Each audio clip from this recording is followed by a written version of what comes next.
يا جماعه كل المنتجات الشتويه ظهرت في السوق ما عدا الشتاء. الشتاء هو الحاجه الوحيده اللي لسه ما جاتش. الذره الخضراء، الذره المشويه، دي اكلات شتويه رائعه. لو حضرتك بتجيبيها من السوبر ماركت فهي بتيجي متكيسه بالطريقه اللي انت عايزاها، قطعتين 3 4. لكن لو حضرتك بتشتريها من السوق فتشتري الصغيره الطازه. عايزه اوريكي هي طازه ازاي.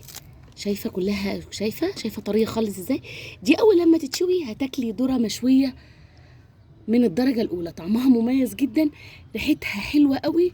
طبعا حضرتك وانت بتشوي الذره على الفحم اوعي تنسي تعملي كوبايه شاي على الفحم، طعمها مميز جدا وخطير جدا.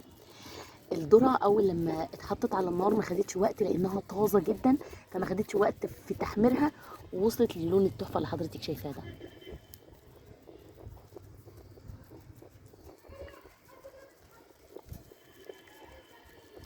عايزه اقول لك والله ريحته حلوه جدا. ما تنسيش، سامعه صوت بصراحه ملوش وصف. ما تنسيش وانت بتقدميه في قلب الورق،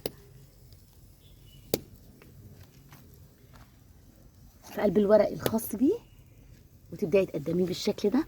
واحلى ذره مشوي ممكن تعمليه، طعمه مختلف وبريحه قويه جدا.